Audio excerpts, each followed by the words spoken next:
The broken ship. The asteroid belt was supposed to be empty. Captain Maya Chen had been mining these rocks for 15 years, and she knew every crater, every spinning chunk of metal and ice. So when her scanner picked up something that shouldn't be there, she paid attention. Rodriguez, take a look at this, she called to her ship's medic, who was currently acting as her co-pilot. Dr. James Rodriguez floated over in the low gravity, his magnetic boots clicking against the metal floor. "What am I looking at?" he asked, squinting at the display. "Debris pattern doesn't match any human ship I know. Look at the metal composition." Maya pointed to the readings. "Some kind of alloy we've never seen before." The Salvage Queen was a small ship, designed for 2 people and whatever valuable scrap they could find in the belt. Maya had bought her with savings from 20 years working corporate mining ships, determined to be her own boss. Most days, that meant pulling valuable metals from old satellites and abandoned mining equipment. Today felt different. As they approached the crash site, both humans fell silent. The ship was unlike anything in human space. It was organic-looking, with curves that seemed to flow like water frozen in time. Parts of it glowed faintly, even damaged as it was. And it was huge, easily 10 times the size of their little salvage vessel. "Maya," Rodriguez whispered, "we should call this in. First contact protocols." "With who?" "We're 3 weeks from the nearest station. Besides, look at it. Half of it's melted. If anyone was alive in there, they won't be for long." She was wrong about that last part. Their first boarding attempt almost killed them both. The ship's systems were still active, humming with an energy that made their teeth ache. The corridors were wrong, too tall, with walls that seemed to pulse gently. But it was the smell that made Rodriguez gag. Ozone and something like burning flowers. They found him in what might have been a medical bay. The alien was roughly humanoid but taller, with pale blue skin that seemed to shimmer. His limbs were too long, his fingers too thin, and when he breathed, it was with a sound like wind through broken glass. Dark blood pooled around a massive wound in his side. "Jesus," Rodriguez breathed, already reaching for his medical kit. "How is he still alive?" Maya knelt beside the alien, noting the strange symbols on his torn clothing. "Hey," she said softly, "can you hear me?" The creature's eyes opened, large, silver, and filled with something Maya recognized immediately. Fear. He tried to speak, but only strange clicks and musical tones came out. Rodriguez was scanning him with a medical reader. Biochemistry is completely different, but the basics are similar. Carbon-based, oxygen breathing. Whatever hit him nearly killed him. He looked up at Maya. "We should help him." "Should we? We don't know anything about his species. What if he's dangerous?" The alien seemed to understand their hesitation. Slowly, painfully, he raised one hand and pressed it to his chest, then extended it toward them, a gesture so universally peaceful that Maya felt her fears ease slightly. "He's asking for help," she said quietly. "Look at him. He's dying, and he's asking for help." Rodriguez was already moving, cleaning the wound and preparing a synthetic blood substitute. "I've never worked on an alien before. His blood chemistry is weird, but I think I can stabilize him." As Rodriguez worked, Maya explored more of the ship. What she found made her angry. Emergency escape pods, all of them launched. Food stores, emptied. The ship's logs, when she finally accessed them through touch-sensitive panels, told a story she'd heard too many times in her years mining the belt. The alien was part of a scientific expedition. When their ship was damaged in what looked like a deliberate attack, the crew had abandoned him. The logs were clinical about it. Subject 47 Zeph shows mobility impairment due to injury. Resource allocation does not justify continued life support. Recommend abandonment protocol. They had left him to die alone in the dark. When Maya returned to the medical bay, Rodriguez had managed to stop the bleeding. The alien, Zeph, apparently, was conscious and watching them with those silver eyes. I think he understands some of what we're saying. Rodriguez said, "Watch." He pointed to himself. James. Then to Maya. Maya. Then to the alien. "Zeph," the creature said, his voice like wind chimes in a gentle breeze. Maya smiled. "Zeph. That's your name." Over the next few hours, they established basic communication. Zeph's vocal cords could produce sounds approximating human speech, though it clearly pained him. His people, he managed to convey, were called the Cytherians. They were ancient, advanced, and from what Maya could gather, completely ruthless. "They left you," Maya said, not really a question. Zeph made a sound that might have been bitter laughter. "Weak," he said in broken English. "I am. Weak. Not useful." Rodriguez looked up from his medical readings. "The hell you are. You survived a crash that should have killed you, and you're still trying to help us understand your language. That's not weak. That's incredible." Zeph seemed puzzled by the concept. He touched the device on his wrist, some kind of translator, and after a moment, spoke again. "You? Why do you help me? I am not your species." Maya and Rodriguez exchanged glances. "How do you explain humanity to an alien?" "Because you needed help," Maya said simply. "That's what people do. We help each other, even strangers." Zeph asked, "Even enemies?" "You're not our enemy," Rodriguez said firmly. "And even if you were, you'd still deserve medical treatment. That's basic human decency." The concept seemed to astound Zeph. He was quiet for a long time, those silver eyes studying them both. Finally, he spoke again, his voice stronger now. "My people, they are not like you. They fear what you are." "What we are?" Maya asked. "Compassionate," Zeph said, and somehow made it sound like a dangerous thing. They spent 3 days on the alien ship while Rodriguez worked to stabilize Zeph enough for transport. During that time, Maya learned more about Cytherian society than she'd ever wanted to know. They were a species that had achieved near immortality through technology, but at the cost of what Zeph called soft emotions: love, empathy, compassion. These were seen as evolutionary dead ends. "We are efficient," Zeph explained during one of their longer conversations. "Logical. We expand through the galaxy not through war, but through absorption. Weaker species join us or are eliminated." "And you're okay with that?" Maya asked. Zeph was quiet for so long, she thought he hadn't heard her.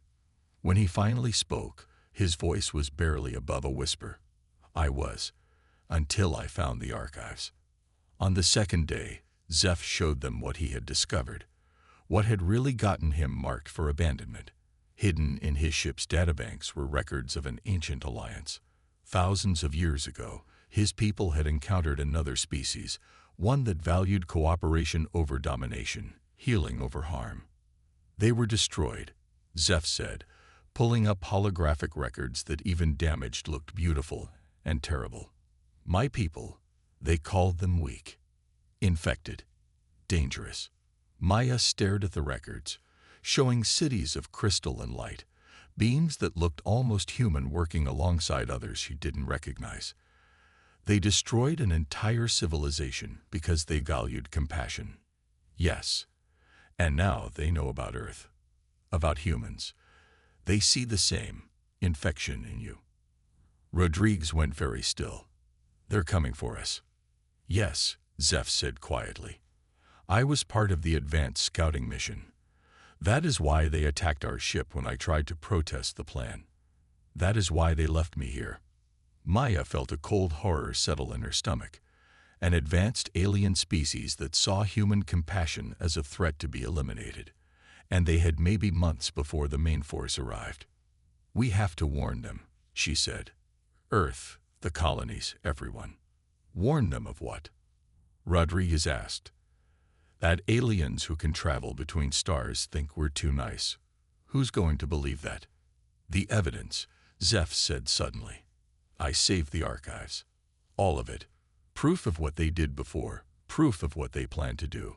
He struggled to sit up, wincing in pain. But my ship's transmitter is destroyed, and even if it worked, they would intercept any message. Maya was already thinking. Then we don't send it from here. We take you and the evidence back to human space. Broadcast it from there. You would do this, even knowing they will hunt you. Zeph, Maya said, settling beside his medical bed. You tried to save my entire species from your own people. The least I can do is try to save you. For the first time since they'd found him, Zeph smiled. It was a strange expression on his alien features, but it was unmistakably a smile. I begin to understand, he said softly, why they fear you so much. On the third day, Rodriguez declared Zeph stable enough to move. They transferred him to the salvage queen along with every piece of data they could recover from his ship. Maya set charges throughout the alien vessel. If the Cytherians came looking, they'd find only wreckage. As they prepared to leave the asteroid belt, Zeph asked to see Earth through their telescope. Maya obliged, finding the pale blue dot among the stars. It is beautiful, he said quietly. Worth saving. All worlds are worth saving, Maya replied. That's what you're helping us understand. As the salvage queen engaged her engines and began the journey home, none of them realized they were being watched. In the shadows between asteroids, Cytherian ships uncloaked and began their pursuit. The real test of human determination was just beginning. The choice that changed everything.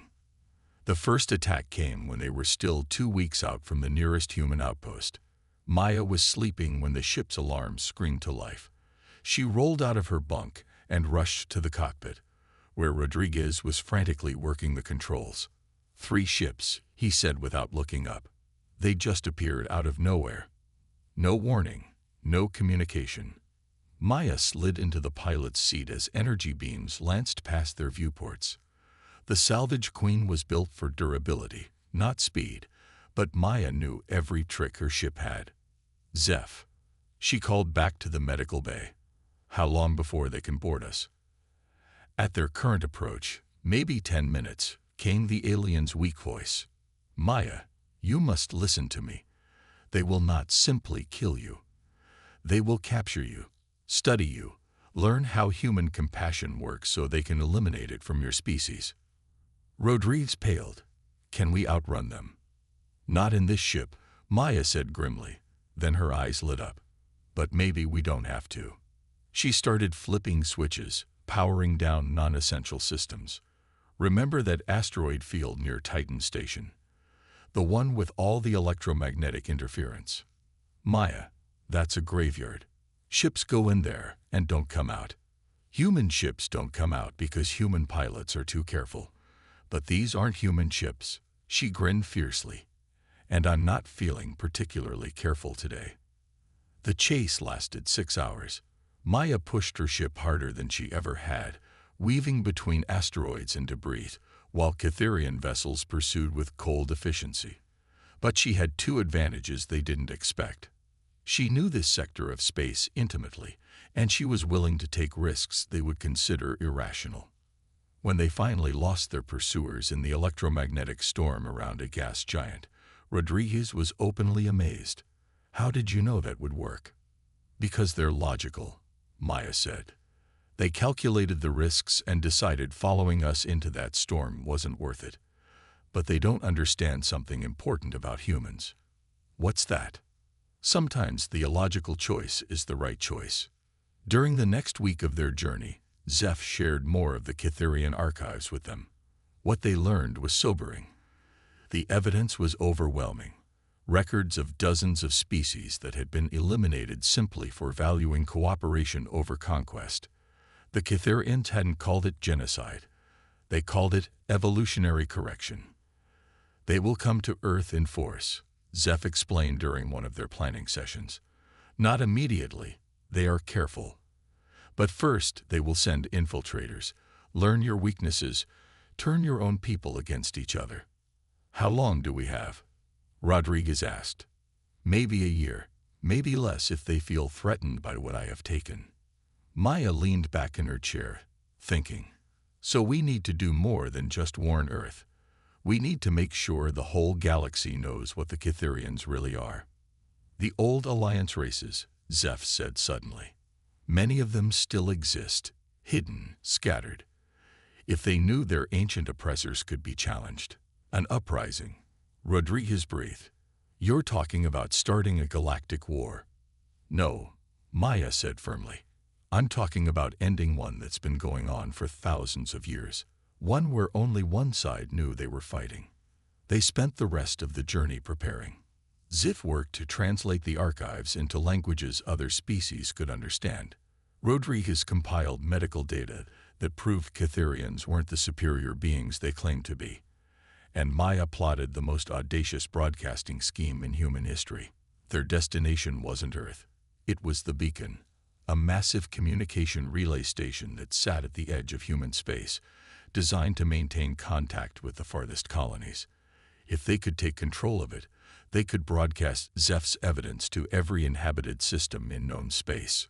The beacon was defended, of course, but Maya had realized something during their escape from the Cytherians. Human adaptability was their greatest weapon. Where other species followed rigid plans, humans improvised.